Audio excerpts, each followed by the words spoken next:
योगिका Unacademy पर। मैं हूं अंकित अवस्थी। कैसे हैं आप?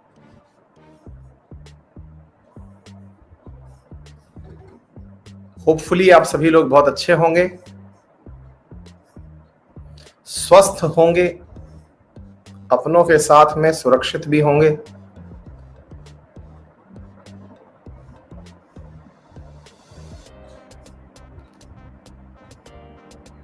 हाँ जी, सभी सही हैं, सुरक्षित हैं। बहुत बढ़िया।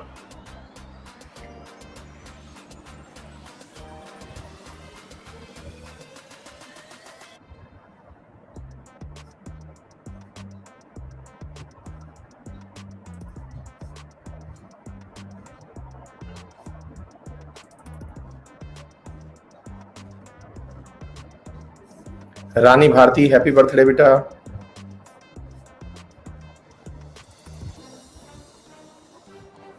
महबूब आलम, सही खींच रहे हो। अभिजीत, यार करवाने नहीं जाने दे रहे घर वाले।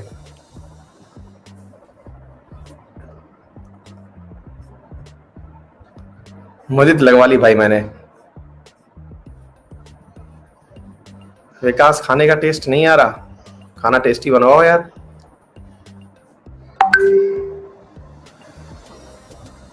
हाँ सुनील, थोड़ी देर में शुरू करेंगे। नमन, जीएसटी समझने में मजा आ गया। चलिए, बहुत ही अच्छी बात है। सुशांत, कहो तो देख लेते हैं, प्लानिंग कर लेते हैं। प्रशांत मंडल, थैंक यू सो मच बेटा, थैंक यू। शुभम देव, बहुत बढ़िया बेटा, थैंक यू।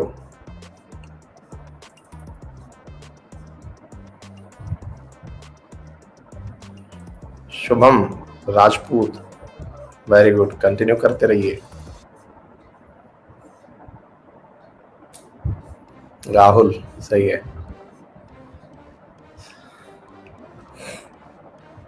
इमानुअल मैक्रॉन, नहीं भाई, इससे ज्यादा नहीं कर पाएंगे।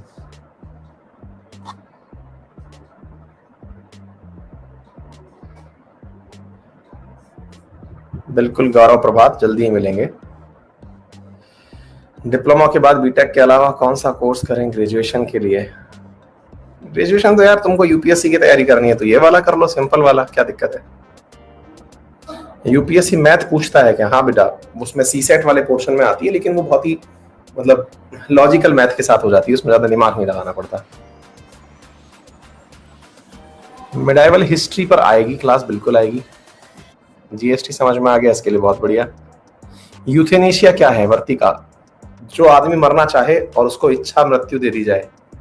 मरना चाहता है तो सरकार कहे कि आओ मैं मारता हूं, ऐसे करके। आप इतने अच्छे कैसे हो? ये 2-4 मैसेज मुझे मतलब स्क्रीनशॉट ले लेनी चाहिए, लोगों को दिखा दिया करूंगा। विशाल, बिल्कुल लगा सकते हैं आप कोविड वैक्सीन। चलिए, एग्जाम कब तक हो सकते हैं बेटा? जून के मिड तक डेट्स आना शुरू हो जाएंगी एग्जाम्स की। प्रियंका, बहुत बढ़िया बेटा, जून के मिड तक डेट्स आना शुरू हो जाएंगे एग्जाम की, है ना, क्योंकि तब तक सारी स्थितियां नॉर्मल हो जाएंगी, अगर सब कुछ ऐसे ही रहा तो। जय कुमार, बिल्कुल नहीं मिलता। इकोनॉमी पढ़ाएंगे खुशबू, बिल्कुल पढ़ाएंगे बेटा।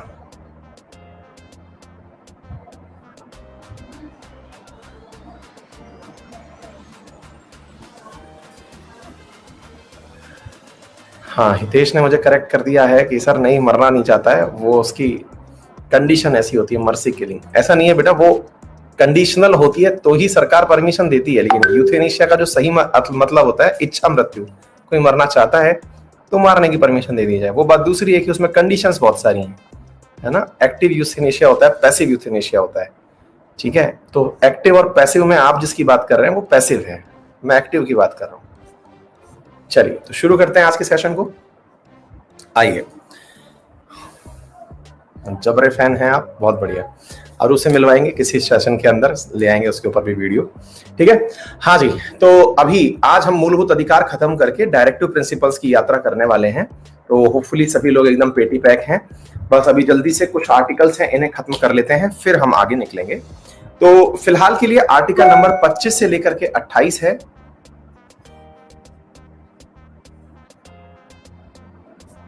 हाँ जी, आर्टिकल नंबर 25 से लेकर के 28 है और 25 से लेकर 28 के अंदर freedom of conscience, free profession, practice and propagation of religion, ये सारे की सारे आर्टिकल एक सरल सी बात कहते हैं कि जिस प्रकार से आपको स्वतंत्रता का अधिकार दिया हुआ है, उसी प्रकार से धर्म की स्वतंत्रता का भी आपके पास अधिकार है। एकदम सरल रूप से हम इसको समझने का प्रयास करेंगे, ज्यादा इसके अंदर गंभीरता से उतरने की आवश्यकता नहीं है। सबसे पहला पॉइंट आर्टिकल नंबर 25 कहता है, और कई बुद्धिजीवी इस पॉइंट के ऊपर आर्गुमेंट भी करते हैं।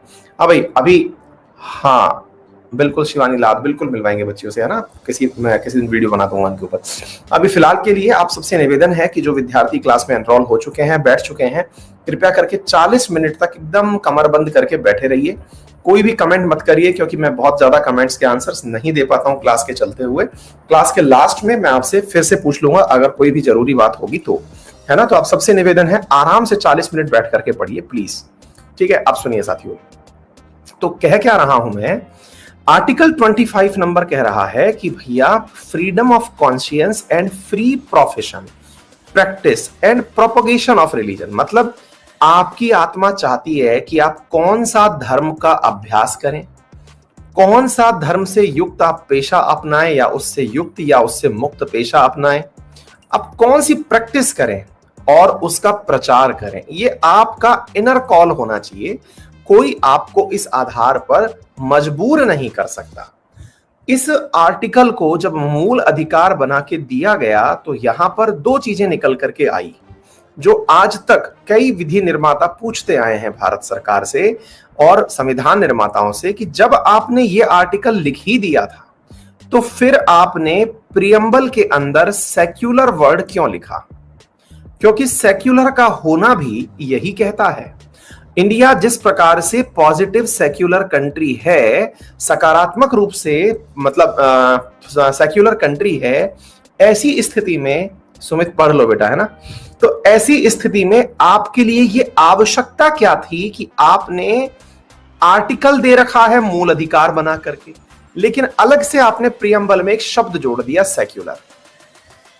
अब ये बात तो बिल्कुल सही है, अब अगर आपने ये शब्द जोड़ दिया है सेक्युलर तो यहां पर बिल्कुल यही सवाल बनता है, ठीक है ना।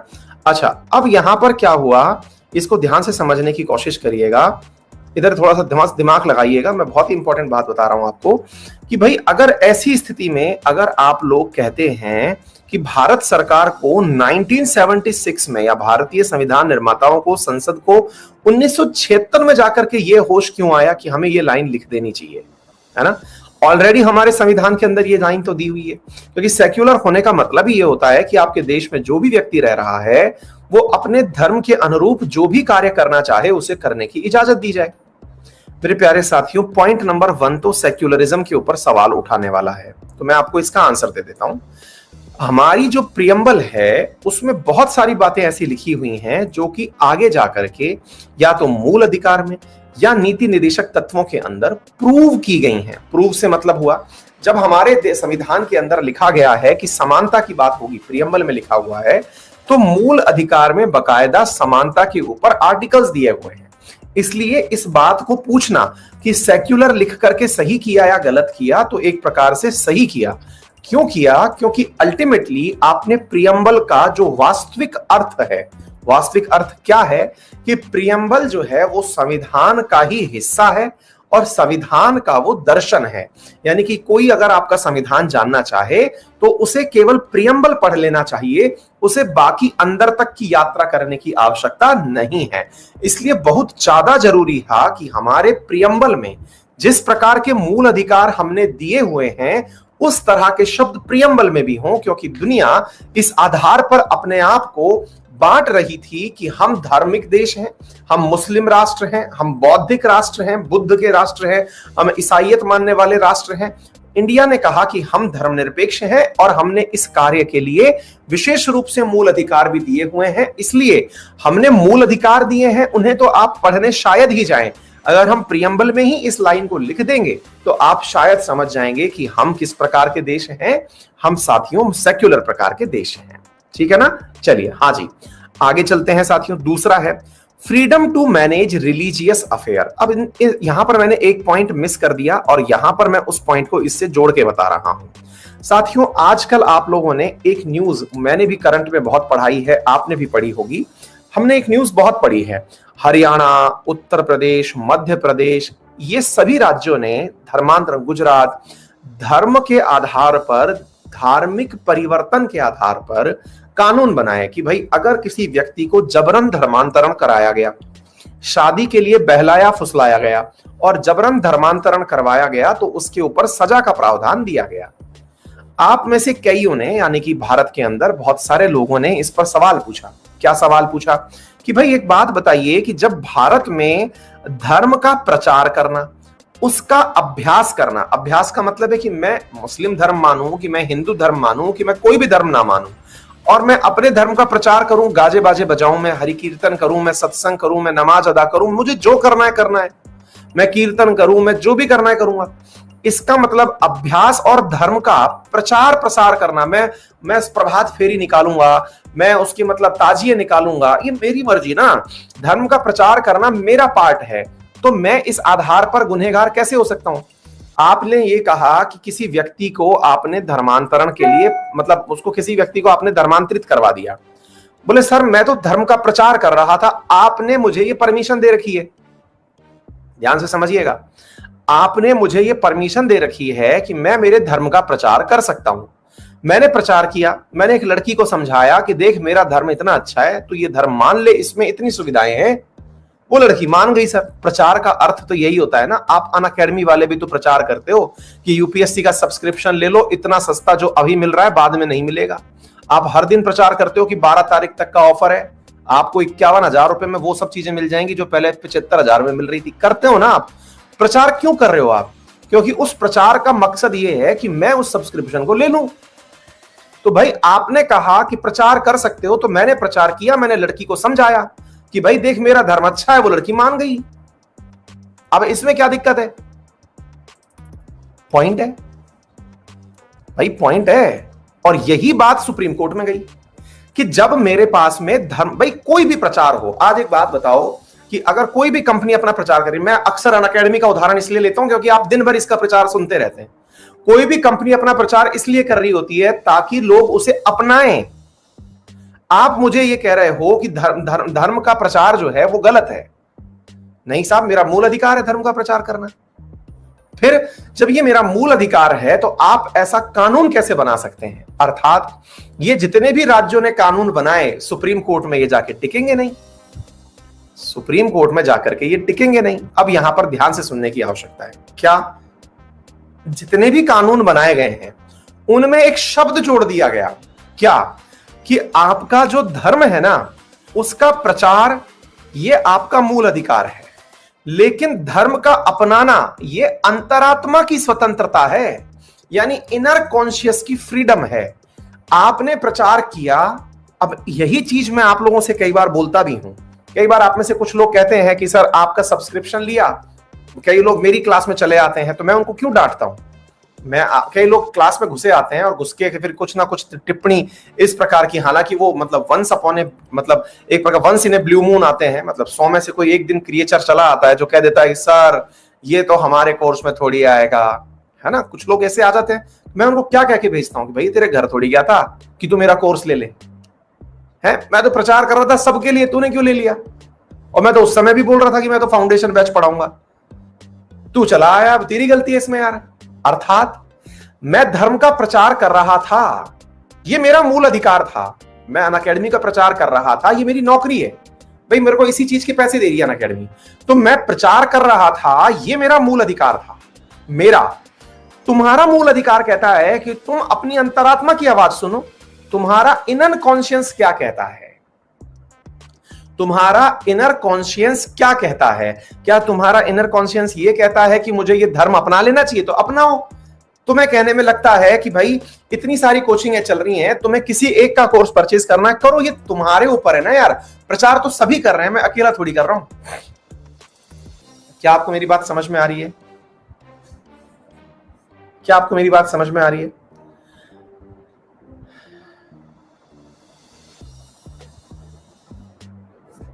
आ गई बात समझ में? थम्स अप कर दीजिए। तो आपका इनर कॉन्शियस इस चीज को अलाउ कर रहा है तो धर्म अपनाएं। तो धार्मिक स्वतंत्रता के ऊपर लाए गए जितने भी वर्तमान के कानून हैं वो कानून सम्मत इसलिए हैं क्योंकि वो कानून ये प्रूव करने का प्रयास करेंगे कि इस व्यक्ति को इसकी सेल्फ विल के खिलाफ ये नहीं चाहता था, फिर भी इसका धर्म बदला दिया गया। इसलिए शब्द यूज किया गया है जबरन धर्मांतरण। धर्मांतरण गलत नहीं है, आप धर्म कोई सा भी अपनाएं, आपका मूल अधिकार है।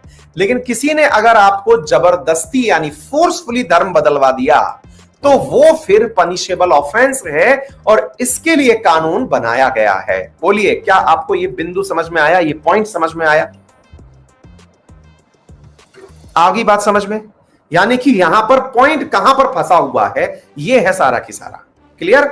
चलिए अगर इधर चलते हैं, धार्मिक मामलों के प्रबंधन की स्वतंत्रता। ये वो आर्टिकल है जिसके चलते हुए आर्टिकल नंबर 15 और आर्टिकल नंबर 26 आपस में एक दूसरे के खिलाफ सुप्रीम कोर्ट में खड़े रहते हैं। क्यों कहते हैं? आर्टिकल नंबर 15 कहता है कि भैया आप में किसी भी व्यक्ति को किसी भी पब्लिक प्लेस पर जाने की उसके धर्म, जाति, वर्ग, जन्म स्थान, क्षेत्र, इस आधार पर उसे रोका नहीं जा सकता है ना, कि वो किस जाति का है, वो किस लिंग का है, वो किस क्षेत्र का है, इस आधार पर आप विभेदित नहीं कर सकते। वहीं पर आप हाजी अली दरगाह हो या सबरीमाला मंदिर, उन जगह पर आप ये कहते हैं कि महिलाओं का प्रवेश निषेध है। तो जब महिलाओं का प्रवेश निषेध है तो फिर ये कैसा मेरा मूल अधिकार हुआ कि आप मुझे जाने नहीं दे रहे? तो जब सुप्रीम कोर्ट में यह बहस होने जाती है तो वहां पर ये दो बिंदु सुने जाते हैं, आर्टिकल 15 सुना जाता है और आर्टिकल 26 सुना जाता है। आर्टिकल 26 में सबरीमाला वाले या फिर हाजी अली वाले खड़े हो जाते हैं और वो कहते हैं कि सर धार्मिक मामलों का प्रबंधन ये मेरा मूल अधिकार है। यानी कि मुस्लिम वर्ग के लोग या हिंदू वर्ग के लोग या फिर उसको चलाने वाली संस्था कहती है कि प्रबंधन हमारा मूल अधिकार है और ये आप ही के द्वारा गिवन है, संविधान के द्वारा गिवन है, तो इसमें आप खुद की राय कैसे दे सकते हैं? फिर सुप्रीम कोर्ट किस आधार पर फैसले देती है? फिर तो आप पूछेंगे कि सर यहां पर तो कोई भी चीज की जगह ही नहीं होगी।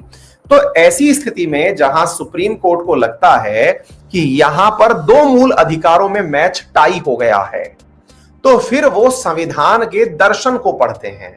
संविधान के दर्शन को पढ़ने के साथ साथ संविधान के नीति निर्देशक तत्वों को पढ़ते हैं ताकि ये प्रूव हो सके कि हमारा जब संविधान बन रहा था तो क्या मैच टाई करने के लिए ये आर्टिकल डाले गए थे? क्योंकि अभी तो संविधान निर्माता कोई बचा नहीं, सब मर गए। लेकिन अल्टीमेटली हमारे संविधान निर्माता चाहते क्या थे? क्या वो ऐसा संविधान चाहते थे जिसमें कि इसी प्रकार से दो वर्ग लड़ते रहें, या वो एक प्रोग्रेसिव स्टेट चाहते थे? तो आंसर निकल के आता है कि वो एक लोक कल्याणकारी राज्य की स्थापना चाहते थे, एक पब्लिक वेलफेयर स्टेट की स्थापना चाहते थे। और जब वेलफेयर स्टेट की बात आती है तो यहां मुद्दा आता है कि लोक कल्याणकारी राज्य कब होगा?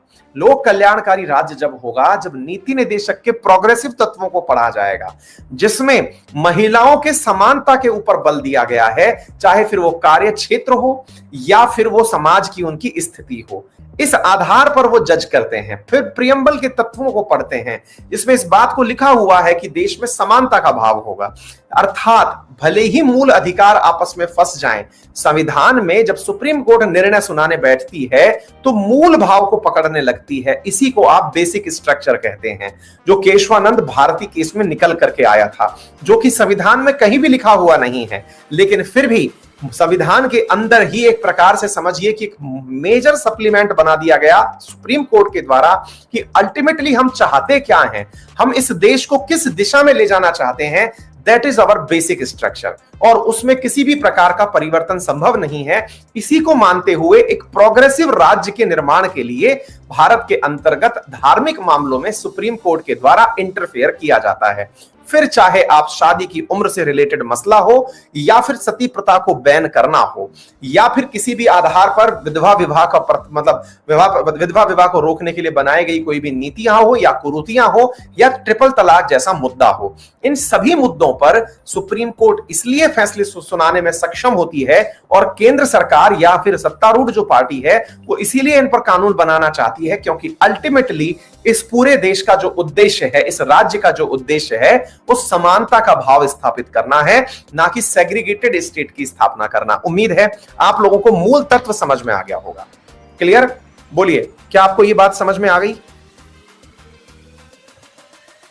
परफेक्ट। चलिए, इसके अलावा किसी भी धर्म के प्रचार के लिए करों के भुगतान के रूप में स्वतंत्रता। देखिए क्या होता है साथियों, जब हमारे देश को गुलामी थी, चाहे वो अंग्रेजों की चाहे मुगलों की, उस समय पर हमारे देश में धर्म के ऊपर कर लगाए जाते थे, जैसे जजिया कर जो मुगलों के समय पे आया था, यानी कि एक ऐसा कर जिसके अंतर जजिया हालांकि आने को तो पहले भी आ चुका था, लेकिन मुगलों के समय पर यह काफी ज्यादा मतलब फेमस हो गया था और अकबर इसके लिए महान बन गया था, अजीम और शान शहंशाह कहा गया था, क्योंकि उसने वो जजिया कर कुछ दिनों के लिए हटा दिया था।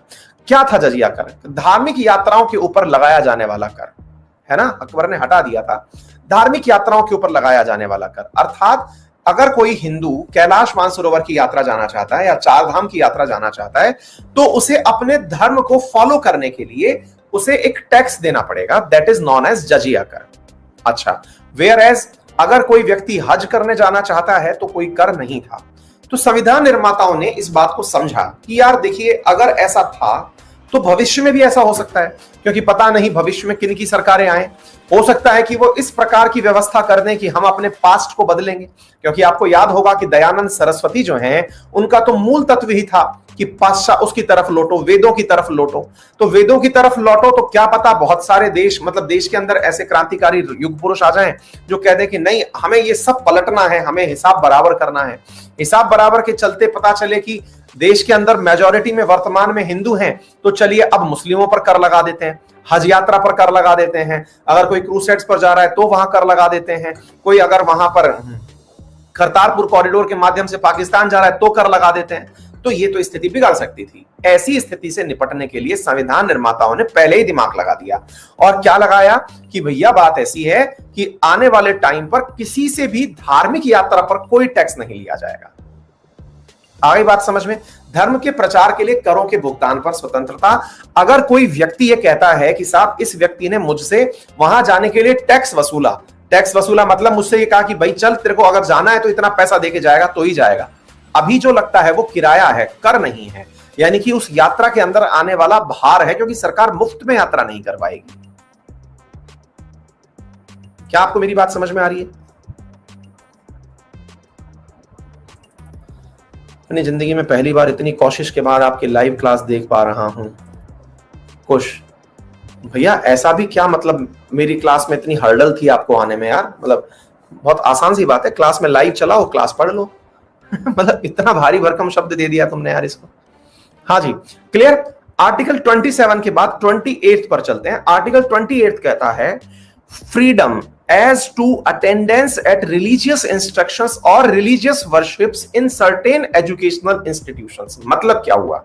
मान लीजिएगा कि आप एक ऐसी संस्थान में पढ़ रहे हैं, मान लीजिए कि मैं सिंपल सी बात बताता हूं, आप किसी सरकारी स्कूल में पढ़ रहे हैं, आपसे वहां पर एक प्रेयर बुलवाई जाती है, उस प्रेयर में आपसे कुछ धार्मिक शब्द बुलवाए जाते हैं, और आपको लगता है कि नहीं, मूर्ति पूजा करना या किसी की पूजा में तारीफ करना, स्पेशली पूजा करना, मेरे धर्म के अकॉर्डिंग धर्म सम्मत नहीं है ना, धर्म सम्मत नहीं है। तो ऐसी स्थिति में आप अगर चाहें तो ऐसे पब्लिकली यानी सरकार के द्वारा सार्वजनिक फंड से चल रही संस्थानों में जबरन किसी धर्म की प्रशंसा करने के लिए बाधित नहीं है, बाध्य नहीं है। आप छोड़ सकते हैं, वहां से हट सकते हैं, आप बोल सकते हैं कि मैं इस रिलीजियस इंस्ट्रूमेंट को अपनाना नहीं चाहता। फिर आप पूछेंगे सर, जब मिशनरीज स्कूल में हम जाते हैं तो मिशनरीज स्कूल के अंदर तो वो वही फादर और मदर सब बुलवाते हैं, फादर सिस्टर सब बुलवाते हैं, और प्रॉपर तरीके से तो वो तो पूरा की पूरा वही सब जिंगल बेल गवाते हैं। फिर क्या करें बेटा? वो अगले आर्टिकल में आने वाले हैं, वो किसी पर्टिकुलर कल्चर को बचाने के लिए स्थापित की गई स्कूलें हैं, इसीलिए उनको मिशनरी स्कूल बोला गया है। यानी वो अपने कल्चर को सेव करने के लिए बनी हुई है, जिसमें उन्होंने जो फंड लिया है वो आपसे नहीं लिया, वो आपसे फंड नहीं ले चुके, यानी सरकार से फंड नहीं लिया। तो ऐसी स्थिति में जब फंड नहीं लिया तो आप उसके अधिकारी नहीं हैं, क्योंकि वो सार्वजनिक फंड से नहीं चल रहा है। क्या आपको मेरी बात समझ में आ रही है? तो बोले इसका मतलब वो प्राइवेट इंस्टीट्यूशंस हैं, अपने कल्चर को बचाने के लिए वो अपना प्रयास कर रहे हैं, जो कि अगले आर्टिकल में लिखा हुआ है। क्या है? कल्चरल एंड एजुकेशनल राइट, जिसमें अल्पसंख्यकों के हितों का संरक्षण करने की बात की गई है। और ये लिंग्विस्टिक आधार पर बनाए गए अल्पसंख्यक हैं, जिनके अधिकारों को संरक्षित करने की बात की गई है। आ गई बात समझ में? इसी प्रकार से राइट ऑफ माइनॉरिटीज, अगेन ये लिंग्विस्टिक माइनॉरिटीज हैं, establish and administer educational institutions, यानी कि अगर वो चाहें तो अपने आप की व्यवस्था को बनाए रखने के लिए क्या कर सकते हैं? अपने लिए व्यवस्था को बनाए रखने के लिए सांस्कृतिक रूप से कोई भी संस्थान की स्थापना कर सकते हैं। That is article number 29। उम्मीद है आप सभी साथियों को यह पॉइंट अच्छे से समझ में आ गया होगा। अगर इसके अंदर कोई विस्तृत भाषा है तो मैं वो भी थोड़ा सा साथ में बोल देता हूं, क्योंकि इसकी वजह से एक डाउट आपके मन का क्लियर हो जाएगा। मैं 1 मिनट बोल देता हूं। देखिए 2-3 बातें हैं। आर्टिकल नंबर 30 पढ़ा के सुना रहा हूं, ध्यान से समझिएगा। All minorities whether based on religion और लैंग्वेज, धर्म के आधार पर और भाषा के आधार पर जो अल्पसंख्यक हैं, shall have the right to establish or administer educational institute on their choice। धार्मिक आधार पर अल्पसंख्यक और भाषा के आधार पर अल्पसंख्यक जो हैं, वो अपनी भाषा को बचाने के लिए अपना इंस्टीट्यूशन को चला सकते हैं, इंस्टीट्यूशन को अपनी मर्जी से डेवलप कर सकते हैं। Number 2, in making any law providing for compulsory acquisition of any property of an educational institution established and administered by the minority referred to in clause 1, the state shall ensure that the amount fixed by or determined under the such law for the acquisition of such property in such as would not restrict or abrogate the right of guaranteed under that clause। मान लीजिए कल को कोई private school थी और उस private school के अंदर क्या हुआ, कोई मतलब जैसे मान लीजिए कि मिशनरियों के द्वारा चल रही कोई स्कूल थी और उस मिशनरी के द्वारा चल रही स्कूल को सरकार ने टेक ओवर कर लिया। टेक ओवर करने का मतलब ये हुआ, सरकार ने कहा कि यहां से आगे सारा खर्चा मैं उठाऊंगा। तो जब मैं यहां से आगे सारा खर्चा मैं उठाऊंगा तो ये संस्था पूरी की पूरी मुझे बेच दो। बहुत बार ऐसा होता है कि इंस्टीट्यूशंस चल नहीं पाते तो वो अपनी मान्यता रद्द करवाने पहुंच जाते हैं, साहब चला नहीं पा रहे, आप ले तो आप ले लो, नहीं तो फिर हम खत्म करें। तो ऐसी स्थिति में मेरे प्यारे साथियों, ये स्थिति ध्यान में अगर आए तो भी सरकार के लिए गाइडेंस लिखी हुई है कि आप ध्यान ये रखें कि उनके हितों का संरक्षण रहे। ऐसा नहीं है कि पैसे में आपने खरीद लिए तो उनके हित भी खरीद लिए, ऐसा आप नहीं कर सकते।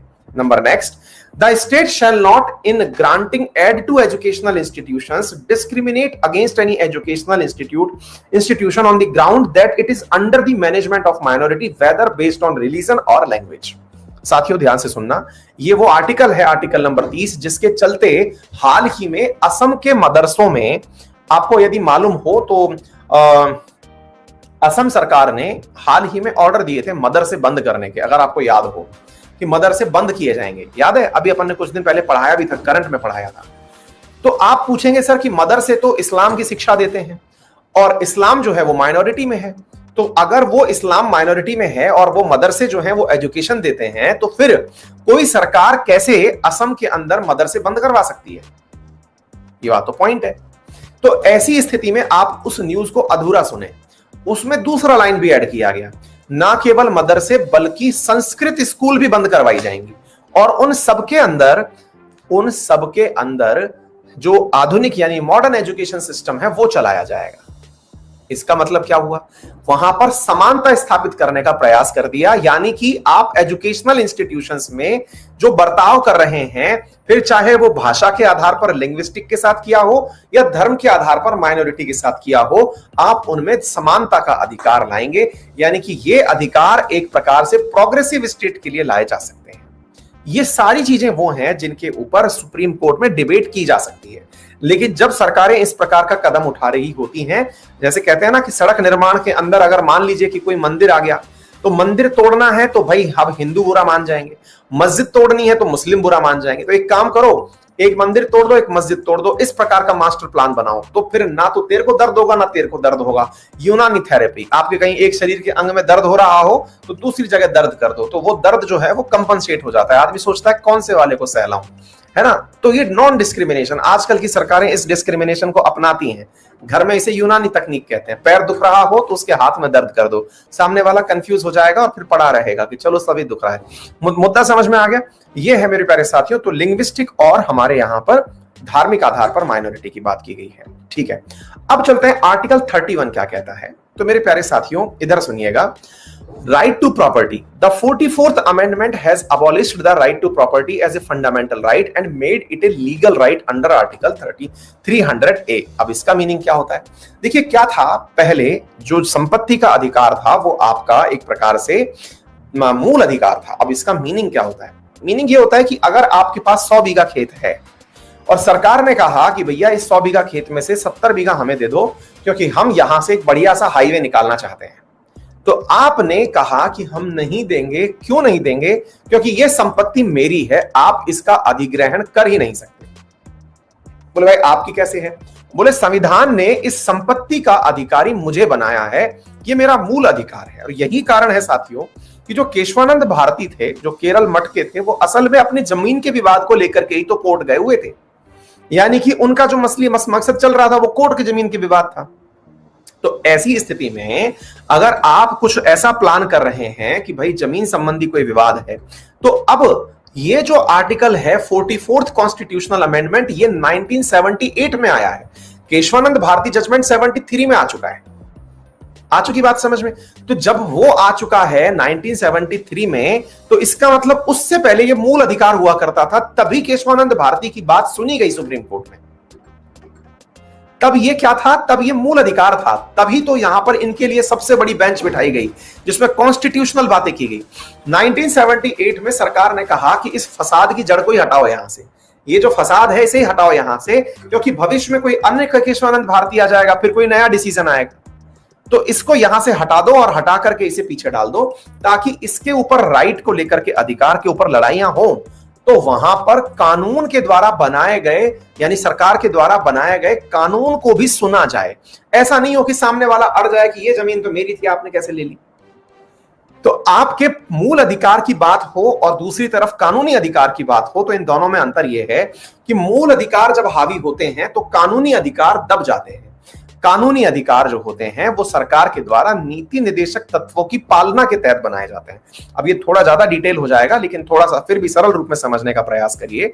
ये डीपीएसपी वर्सेस फंडामेंटल राइट है, इन दोनों की लड़ाइयां जब होती हैं, देखिए सरकारें जो होती है ना, वो क्या चाहती हैं कि जो नीति निर्देशक तत्वों में बातें लिखी गई हैं, अभी थोड़ी देर में नीति निर्देशक तत्व आएंगे तब आपको वो बातें भी समझ में आएंगी, कि जो भी हमारे लिए दिशा निर्देश दिए गए हैं उन्हें हम पूरा करें। ये सरकार का लक्ष्य होता है। जैसे अगर सरकार को कह रखा है कि भाई संसाधनों का समान बंटवारा हो, ये नीति निर्देशक तत्व है। सभी को समान रोजगार के अवसर मिले, ये नीति निर्देशक तत्व है। कार्यस्थल पर किसी भी प्रकार का भेदभाव ना हो, तनख्वाहों में किसी प्रकार का भेदभाव ना हो, तो ये सारी चीजें जब नीति निर्देशक तत्वों में लिखी हुई हैं, तो फिर किस आधार पर सरकारें डिस्क्रिमिनेट करती हैं? भाई फिर तो डिस्क्रिमिनेट करना ही नहीं चाहिए। तो ऐसी स्थिति में अगर जब डिस्क्रिमिनेशन अलाउड नहीं है, तो आपने कल को अगर एक तरफ आर्टिकल 36 में तो ये लिख कर दे दिया कि भाई संसाधनों का समान बंटवारा होना चाहिए, और एक तरफ आर्टिकल 31 में आप लोग लिख करके ये दे देते हो कि भाई किसी भी व्यक्ति के पास में अगर कोई भी प्रॉपर्टी है तो वो उसका मूल अधिकार है। आप एक तरफ तो कह रहे हो कि जमीन जिसकी है वो उसका मूल अधिकार है, और एक तरफ आप नीति निर्देशक तत्वों में कह रहे हो कि ये आर्टिकल जो है, मतलब संसाधन जितने भी हैं प्रकृति के, वो सब में बराबर बंटने चाहिए। तो सरकार करे तो करे क्या? एक तरफ आपने आदमी को पावरफुल बना दिया और एक तरफ सरकार से कह रहे हो काम ऐसे करो, तो हमसे ना हो पाएगा। तो हम जब आपको डीपीएसपी पढ़ाएंगे तब इन सब बातों के बारे में चर्चा करेंगे। आर्टिकल 36 नहीं, सॉरी 39 बोल रहा हूं, 36 तो कुछ भी नहीं है, 36 तो स्टेट की परिभाषा देता है, आर्टिकल 39। क्लियर? तो मुद्दा क्या है? तो मुद्दा ये है मेरे प्यारे साथियों कि ऐसी फसाद, ये आगे जब आएगा तब एक बार और समझाऊंगा, क्योंकि मैं जब डीपीएसपी शुरू करूंगा तो इन दोनों के बीच के अंतर को भी समझाऊंगा। फिलहाल के लिए आप ये समझ लीजिए कि कानूनी अधिकार बना दिया। अब कानूनी अधिकार का मीनिंग क्या होता है वो भी समझ लीजिए। इसका मीनिंग होता है कि अगर मान लीजिए कि केंद्र सरकार ने अपने किसी भी बात को मनाने के लिए कोई कानून बनाया, तो फिर वो कानून सर्वोपरि होगा, ना कि आपका अधिकार। तो बोले फिर तो क्या मतलब हुआ? अरे क्यों नहीं हुआ भाई? अगर मैंने आपको कह दिया कि कानूनी रूप से इस जमीन के वारिस आप हैं, तो आप इसकी लड़ाई तब तक लड़ सकते हैं जब तक सरकार कानून के माध्यम से ही आपकी वो जमीन ना छीन ले। फिर से समझिए, मान लो कि मैं जिस घर में आज रह रहा हूं, इस घर के अंदर मैं कानूनी रूप से रहता हूं, क्योंकि सरकार ने मुझे यहां रहने का पट्टा दिया है, मुझे पहचान दी है, मुझे घर के अंदर रजिस्ट्री मिली है, मुझे सब कुछ है। अब मैं इस घर में रह रहा हूं, इस घर में रहता हूं, कल को कोई और आता है, जबरन मेरे को घर में से भगाने का प्रयास करता है। वो कहता है कि भैया निकलो यहां से। हमने कहा भाई क्यों? बोले ये जगह मेरी है। मैं उससे पूछूंगा भाई जब मैं इस जगह में रह रहा हूं, मेरे पास इस जगह के कानूनी रूप से दस्तावेज हैं, कानूनी दस्तावेज हैं, तो तू मुझे कैसे निकाल सकता है? बोले चलो कोर्ट चलते हैं। मैं कोर्ट गया, उस व्यक्ति ने कहा साहब मैं रहना चाहता हूं उस जगह पर, ये रह रहा है। और उस आदमी से कोर्ट ने पूछा भाई तू वहां क्यों रहना चाहता है? बोले सर जबरदस्त घर है, मैं रहना चाहता हूं, मेरा मन कर रहा है, मैं इस देश का नागरिक हूं। तो सरकार ने मुझसे पूछा कि हाँ भाई अंकित अवस्थी तुम किस अधिकार से रह रहे हो यहाँ पे? मैंने कहा सर मैं कानूनी अधिकार से रह रहा हूं, सरकार के कानून के तहत मुझे ये जगह मिली हुई है तो मैं रह रहा हूं। तो फिर कोर्ट क्या फैसला करेगी? कोर्ट कहेगी चूंकि कानूनी रूप से ये घर अंकित अवस्थी का है, इसलिए अंकित अवस्थी ही यहां रहेंगे और तुम यहां से निकल लो, ज्यादा 3-2-5 किया तो अंदर डाल देंगे। अच्छा, अब अगले दिन होती है, एक अगला दिन आता है, एक अगला केस आता है। अगला केस क्या है? मैं मेरे घर में रह रहा हूं, अब अचानक साहब सरकार का नोटिस आता है, सरकार मेरे घर के बाहर नोटिस लगा देती है कि इस जगह से होकर के 4 लेन हाईवे गुजरेगा। अंकित अवस्थी से कहा जाता है कि वो इस घर को छोड़ दें। अब साहब मैं पहुंचा कोर्ट में, मैंने कहा सर मैं कानूनी रूप से अधिकारी हूं इस जगह का, मैं कानूनी रूप से अधिकारी हूं इस जगह का, तो मुझे घर से छोड़ने का आप क्यों कह सकते हो? तो कोर्ट कहेगी बेटा समझे नहीं तुम। बोले नहीं, कानूनी रूप से। कानून कौन बनाता है? सरकार बनाती है। सरकार ने अब नया कानून दे दिया है और वो कानून ये है कि ये जगह अब सरकार की होगी, तुम्हें हटना पड़ेगा। फिर आप पूछोगे तो सरकार ने मेरी जगह छीन ली, ये कोई कानून बना सकती है? कि हाँ बेटा बना सकती है, क्योंकि तुमने ही उसे अधिकृत करके संसद में भेजा था कि वो कानून बनाए, वो बना रही है। यही तो कारण है कि इतने सारे किसानों की जो जमीनें अधिग्रहित की जाती हैं, ऐसा थोड़ी है कि वो जमीन किसानों से बिलोंग नहीं करती या कागजों में किसान का नाम नहीं लिखा है, लिखा है, लेकिन फिर भी उससे जमीन ली जा रही है। क्यों? सरकार कानून बना चुकी है। तो संपत्ति अब एक कानूनी अधिकार है जो कानून के माध्यम से वसूली जा सकती है। पहले तक जब ये मूल अधिकार हुआ करता था, यानी 1978 तक, अगर सरकार मुझसे मेरी जमीन मांगने आती और कहती कि मैंने कानून बनाया है, मैंने कहा चल सुप्रीम कोर्ट में देखेंगे तेरे को सीधा, या नहीं सुप्रीम कोर्ट चल, सुप्रीम कोर्ट में मैं अपनी जमीन नहीं दे सकता, मैं ये कहना चाहता हूं क्योंकि ये मेरा मूल अधिकार है, मैं छोड़ नहीं सकता। अरे बोलिए, क्या आपको मेरी बात समझ में आ गई? बहुत बड़ी बात है ये, बहुतों के ऊपर से निकल जाती है। पढ़ तो सब लेते हैं कानूनी अधिकार है, समझ में किसी के नहीं आता। पढ़ तो सब लेते हैं कि सर इसको मूल अधिकार से बदल करके कानूनी अधिकार बना दिया है। मीनिंग क्या होता है ये सबके ऊपर से जाता है। आ गई बात समझ में? चलिए आर्टिकल नंबर 32 पर चलते हैं।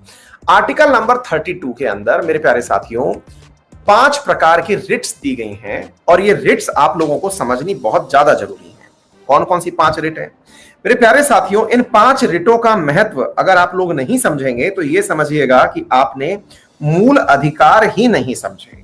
अच्छा, तो कौन कौन सी ये रिट हैं? आइए मैं अब आपके सामने एक एक करके सारी रिटों की चर्चा करता हूं। एक बार के लिए यहां से मैं प्रॉपर तरीके का वो एक्सप्लेनेशन निकाल लेता हूं, फिर मैं आपको बताता हूं, क्योंकि इसमें केवल आपके लिए नाम दिए हुए हैं।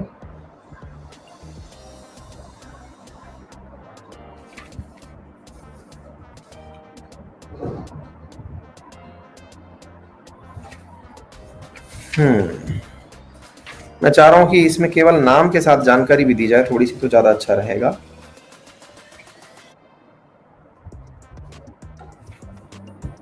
होल्ड करिए 1 मिनट, मैं आपको एक कंटेंट देता हूं, ताकि इसमें क्या केवल नाम लिख करके दे दिए हैं, हमारी टीम ने इसके अंदर डिटेलिंग नहीं दे रखी है। होल्ड करिए, होल्ड प्लीज।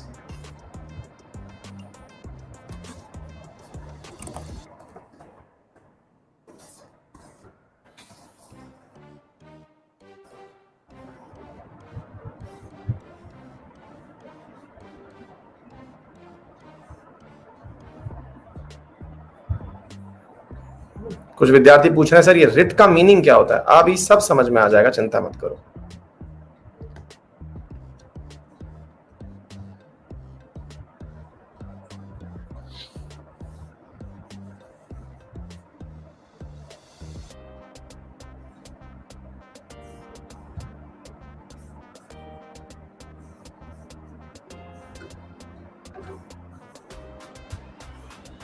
अरशद लिख रहे हैं कि 2 साल से पढ़ रहे हैं, आज जाके समझ में आया कि उसका आर्टिकल 31 होता क्या है ना। अभी बताते हैं। इधर देखिए साथियों, आपके सामने आर्टिकल 32 जो है उसका महत्व समझाने के लिए एक वो बनाया गया है, इसे समझने का प्रयास करें। एक टेबल है जो आर्टिकल 32 का मीनिंग समझाने का कार्य कर रही है। मतलब क्या हुआ मेरे प्यारे साथियों, रिट का मतलब हुआ एक प्रकार का वो आदेश पत्र जो सुप्रीम कोर्ट आपके पक्ष में जारी करता है। अब इसका मतलब क्या हुआ, ध्यान से सुनिए साथियों। हम लोगों ने जितनी भी बातें पढ़ी उन सभी बातों का मतलब आर्टिकल 32 और आर्टिकल 13 इन दो के बिना जीरो है। मैं अभी आपको आर्टिकल 13 भी पढ़ा देता हूं, फिर आर्टिकल 32 भी पढ़ूंगा। हाँ जी, अब ध्यान से सुनिएगा आर्टिकल 13 के अंदर क्या लिखा हुआ है, जिसकी वजह से मैं अक्सर एक लाइन बोलता हूं कि आर्टिकल 13, और मैंने शुरुआत में भी कहा था कि लास्ट में मैं आपको आर्टिकल 13 पढ़ाऊंगा और 32 पढ़ाऊंगा। आज आर्टिकल 32 और 13 दोनों का नंबर आ गया है। आर्टिकल 13 सुन लीजिए मेरे साथ में, फिर हम आगे बढ़ेंगे, क्योंकि आर्टिकल 13 ही वो आर्टिकल है जिसने सुप्रीम कोर्ट को यह अधिकार दिया कि वो किसी भी कानून को रद्द कर सके, या फिर यह समझिए कि उसने जुडिशियल रिव्यू का अधिकार दिया। आपके सामने जो भाषा लिखी गई है इसमें लिखा हुआ है आर्टिकल 13 के आगे, it declares that all laws that are inconsistent with fundamental right shall be void. एक छोटी सी लाइन लिख करके यहां पर निकल लिया गया, क्या ऐसा कोई भी कानून जो कि मौलिक अधिकारों के सम्मत नहीं है यानी अनुसार नहीं है, उस सारे कानून रद्द समझे जाएंगे। आपने कोई कानून बनाया, उसे सुप्रीम कोर्ट अपने आप वॉइड घोषित कर देगा, रद्द घोषित कर देगा, यदि उन्होंने मूल अधिकारों के साथ कोई भी छेड़खानी की। बोले जैसे मान लो सरकार ने कोई कानून ऐसा बना दिया जिसमें यह लिखा हुआ है कि महिलाओं का प्रवेश मंदिर में वर्जित होगा। सरकार ने तो कानून बना दिया, लेकिन बनते ही सुप्रीम कोर्ट या तो आपके कहने पर या आपकी शिकायत के ऊपर या स्वतः संज्ञान लेते हुए उस कानून को पकड़ेगी, बोले इधर लाओ, और फाड़ के फेंक देगी। कटो भैया, हो गया तुम्हारा काम। तुम बना नहीं सकते, ऐसा कानून नहीं बना सकते, क्योंकि हमारे यहां मूल अधिकार में लिखा हुआ है कि ऐसा कोई भी कार्य जो समानता को खत्म करे वो आर्टिकल 13 के अनुसार फंडामेंटल राइट को खत्म कर रहा है। और जब वो फंडामेंटल राइट को खत्म कर रहा है तो इसका कोई मुद्दा नहीं है, कोई विषय नहीं है। सर मान लीजिए कि सरकार कल को एक ऐसा कानून ले आती है जिसमें यह कह देती है कि आज से सभी लोगों को अपने मोबाइल नंबर, अपनी लोकेशन सरकार को बताना अनिवार्य होगा, और सरकार चाहेगी तो उन्हें कहीं पर भी डाल सकती है, किसी से भी शेयर कर सकती है। सर मैं क्या करूं? बेटा, राइट टू प्राइवेसी आर्टिकल 21 आपको दिया गया मूल अधिकार है।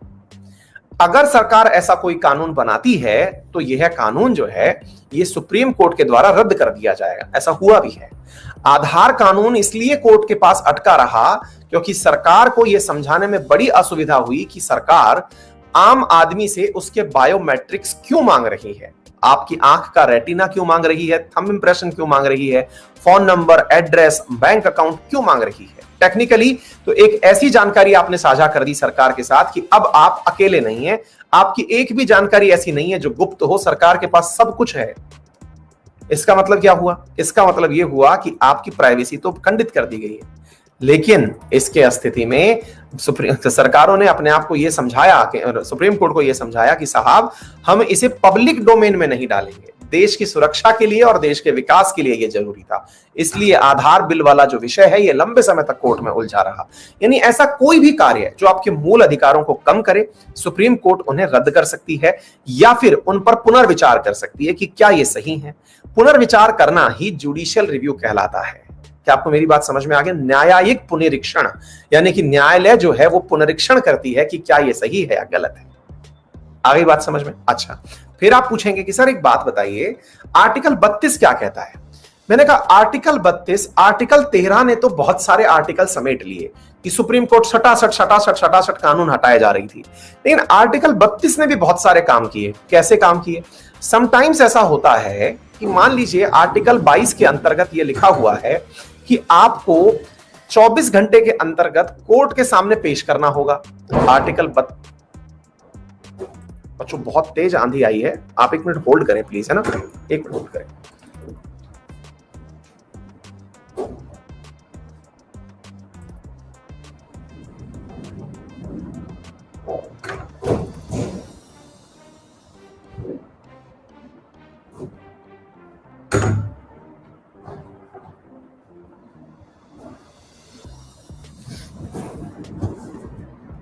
हाँ जी, तो अब क्या हुआ, आर्टिकल 32 के तहत क्या किया गया, मान लीजिए कि आपको किसी ने 22 के तहत ये लिखा हुआ है कि 24 घंटे के अंदर जो है वो आपको कोर्ट के सामने प्रस्तुत किया जाएगा, लेकिन 24 घंटे के अंदर कोर्ट में प्रस्तुत ही नहीं किया गया और पुलिस वालों ने 24 घंटे की जगह 48 घंटे आपको डाल लिया और आप डले हुए हैं। आपके पेरेंट्स को पता है, आपके घर वालों को पता है कि भाई हमारा बच्चा जो है वो पुलिस वालों के पास है। पुलिस की शिकायत किससे करें? पुलिस की शिकायत किससे करें? पुलिस की शिकायत आप सीधा कोर्ट से कर सकते हैं। कौन सी कोर्ट से? या तो आप सीधे जाइए हाई कोर्ट के पास या सीधे जाइए सुप्रीम कोर्ट के पास। हाई कोर्ट अथवा सुप्रीम कोर्ट से आप पुलिस की शिकायत कर सकते हैं। बोले कैसे? बोले भाई आप पुलिस की शिकायत ये कह के कर सकते हैं कि सर मुझे एक रिट दायर करवानी है और उसका नाम है हैबियस कार्पस। बोले उसका अर्थ क्या होता है? सुप्रीम कोर्ट अथवा हाई कोर्ट महोदय, मैं आपसे निवेदन करता हूं कि मेरे घर का एक बालक जो है वो मिसिंग है, तो मैं ये चाहता हूं कि मेरे बालक को वापस मेरे सामने प्रस्तुत करवाया जाए, मेरा बालक खो गया है। तो आप कहेंगे कोर्ट पागल है क्या जो ये कहेगी कि तेरा बच्चा खो गया है तो कोई केस मैं लिखूंगी, जा पुलिस के पास। आप कह रहे हैं कि सर मुझे पुलिस पर ही संदेह है कि खोया नहीं, उसको जबरन गिरफ्तार करके रखा हुआ है। बोले अच्छा, यानी कि आपको शिकायत किससे है? आपको शिकायत पुलिस से है। बोले हाँ, तो मुझे लगता है कि सर उसको ढूंढने के लिए आप आदेश दें, क्योंकि पुलिस ने तो खुद ने गिरफ्तार कर रखा है, तो पुलिस ढूंढेगी कैसे? वो तो बताएगी नहीं कि मेरे पास है। अच्छा, पुलिस को सुप्रीम कोर्ट या हाई कोर्ट ने आदेश दिया था। 226 में भी यही सारी बातें लिखी हुई हैं जो 32 में है कि भैया सुनो, बात ऐसी है कि इस बच्चे को प्रकट किया जाए मेरे सामने। अब आप पूछेंगे कि पुलिस ने तो ये कह रखा है कि मेरे पास है ही नहीं वो। पुलिस ये क्यों कहेगी कि मेरे पास है वो? क्योंकि पुलिस तो कभी भी डायरी में चढ़ाती नहीं है इस बात को। किस बात को? जिसको गिरफ्तार कर रखा है उसको तो एंट्री नहीं करती, वो तो जबरन कूट रही है लेकिन कहीं पे एंट्री नहीं कर रखी। यही तो सबसे बड़ी दिक्कत है। तो आपने जब कोर्ट से कहा कि सर मुझे डाउट है कि इनने उठाया है, तो आप आदेश क्या देगी कोर्ट कि इस व्यक्ति को एनी हाउ मेरे सामने प्रदर्शित किया जाए, प्रत्यक्ष किया जाए, यानी कि बंदी का प्रत्यक्षीकरण किया जाए। बोले सर हमारे पास है ही नहीं। तो बोले तुम्हारे पास संसाधन है, अगर तुम्हारे पास नहीं है तो ढूंढो। मुझे तो एक आदमी खो गया है वो चाहिए, कहीं से भी लाओ।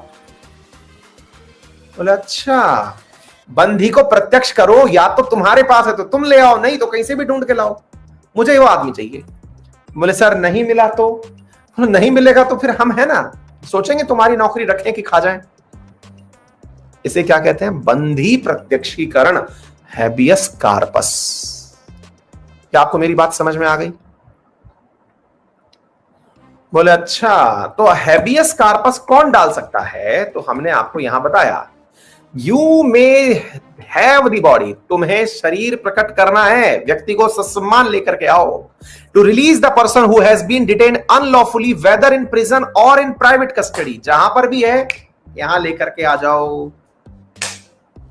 बोले सर अभी कुछ दिन पहले केंद्र सरकार ने एनएसए के तहत फारूक अब्दुल्ला, महबूबा मुफ्ती, उमर अब्दुल्ला, इन सबको उठा करके आर्टिकल 370 के विषय पर प्राइवेटली डिटेन कर दिया था, इनके घरों के अंदर ही नजरबंद कर दिया था।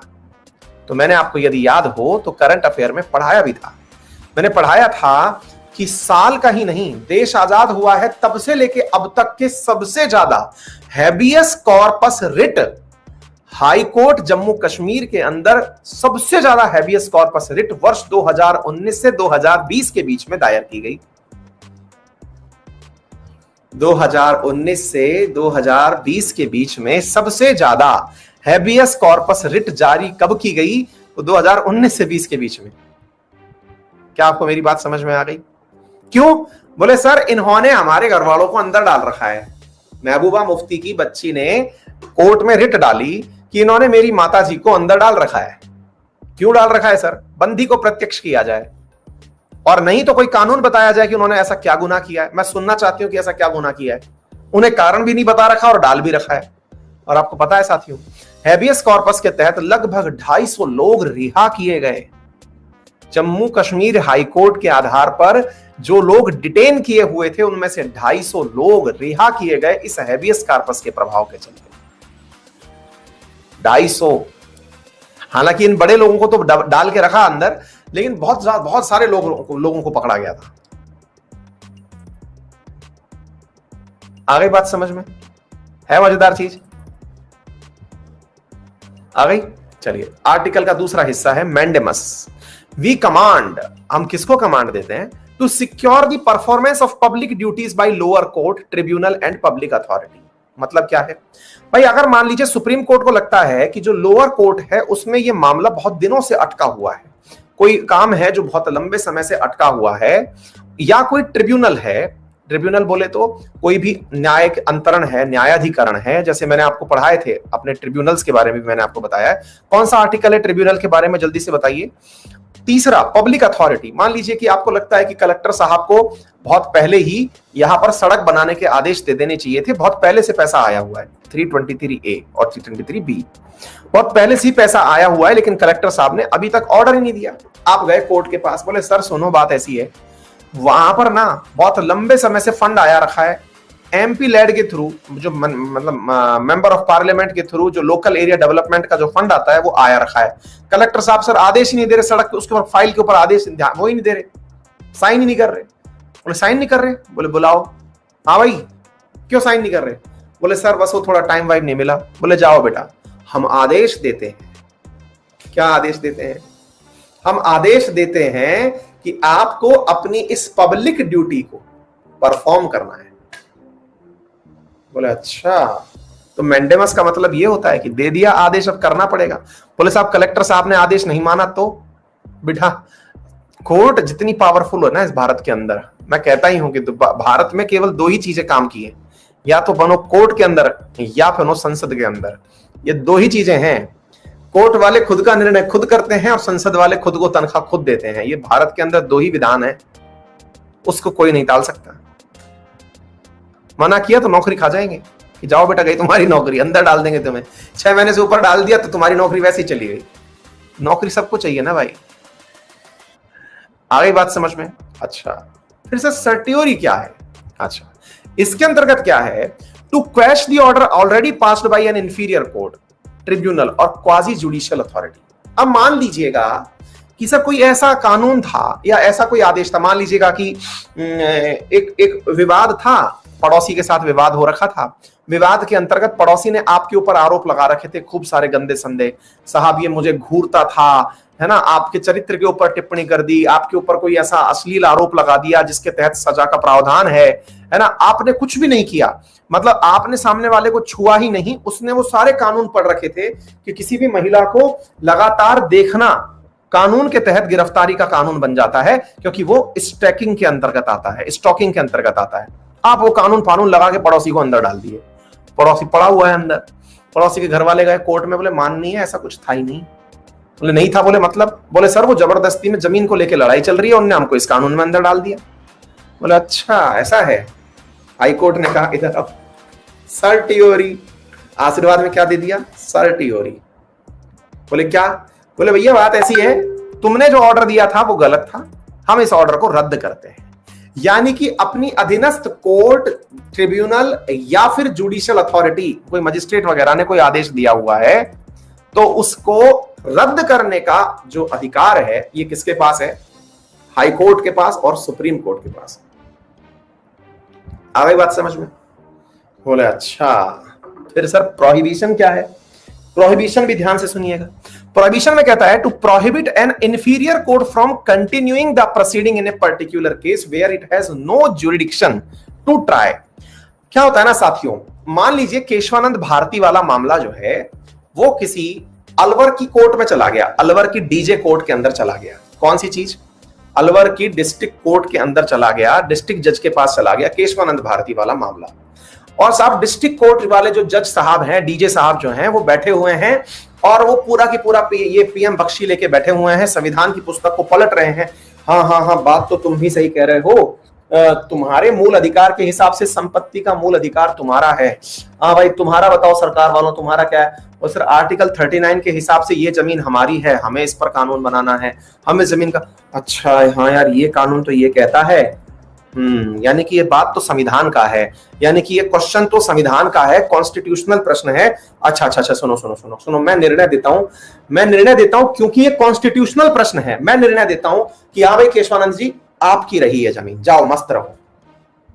अच्छा, हाई कोर्ट को पता चला, तो बोले साहब आप जो हैं वो टांग के डॉक्टर हैं, सर का इलाज नहीं कर सकते आप, सिर का इलाज नहीं कर सकते आप। आपको ही नहीं पता है कि आप किसके डॉक्टर हैं, ये कैसे डॉक्टर हो आप यार? मतलब आपको रोक रहे हैं कि ऑपरेशन मत करो, आपने पैर का डॉक्टरी ले रखी है और आप सिर का इलाज करने बैठ गए, बोले टांके तो यहां भी मारने। बोले अर्थात मतलब अगर कॉन्स्टिट्यूशनल प्रश्न अराइज हो गया तो वो आपका ज्यूरिडिक्शन ही नहीं है, आपकी ज्यूरिडिक्शन में ये चीज आती नहीं है। ये ज्यूरिडिक्शन क्या होती है ये मैं पढ़ाऊंगा जब हाई कोर्ट और सुप्रीम कोर्ट पढ़ाऊंगा। हाई कोर्ट और सुप्रीम कोर्ट की कुछ ओरिजिनल ज्यूरिडिक्शन होती है, कुछ अपीलेट ज्यूरिडिक्शन होती है। जो ओरिजिनल ज्यूरिडिक्शन सुप्रीम कोर्ट की है, लेट्स से केंद्र वर्सेस राज्य की लड़ाई, राज्य वर्सेस राज्य की लड़ाई, या कॉन्स्टिट्यूशनल क्लैरिटी, ये सब जो है ये ओरिजिनल ज्यूरिडिक्शन है सुप्रीम कोर्ट की। जब ये ओरिजिनल ज्यूरिडिक्शन है तो ऐसी स्थिति में तुम कैसे भैया इस काम को कर पा रहे हो? इसका मतलब यह हुआ कि आप अधीनस्थ कोर्ट को मना कर दिए कि बेटा सुनो, इस काम को तुम नहीं कर पाओगे, अब सीधा इसे हमारे पास भेजो, हम सुनवाई करेंगे इस पे, तुम्हारा क्षेत्र ही नहीं है, तुम जबरदस्ती के डॉक्टर बन रखे हो। अच्छा, क्यू वारंटो को, अब इसके अंतर्गत क्या होता है साथियों? अब जनाब क्या हुआ, to restrain a person from holding a public office which he is not entitled. मान लीजिएगा कि आपको पता चला कि आपका एक दोस्त है जो फर्जी डिग्री लेकर के आईएएस बना बैठा है।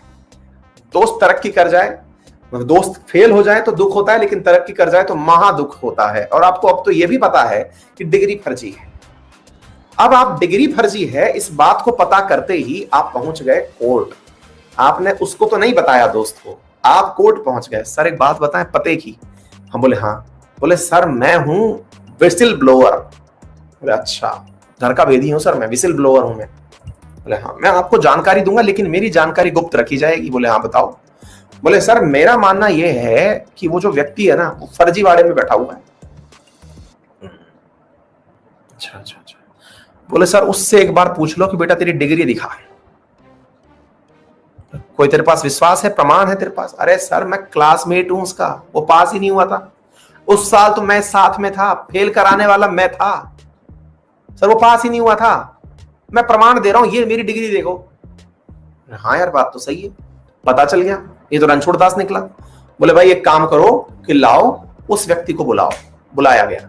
हाँ जी प्रभु जी, कलेक्टर साहब। बोले हाँ, बात ऐसी है कि आप अपनी एक बार डिग्री विग्री चेक कराओ यार। बोले क्या?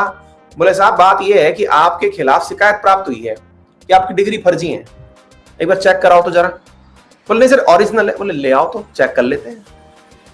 क्या हो गया ये? क्यू वारंट कि आपको ये पद दे रखा है, आप इस पद पर बैठे कैसे हैं, आप अथॉरिटी बताइए।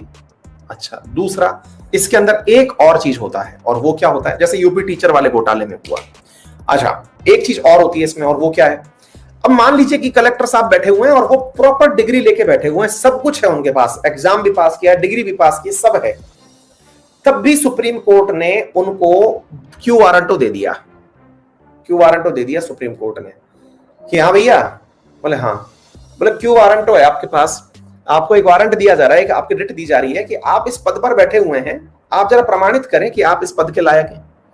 बोले सर मैं पेपर देके पास हुआ हूं। बोले बहुत बढ़िया, जरा पद के दायित्व बताएं, आपके पद का दायित्व क्या है? बोले सर मेरे पद का दायित्व है कि मैं जो हूं वो देश की सेवा करूं, काम जनता के बनाऊं।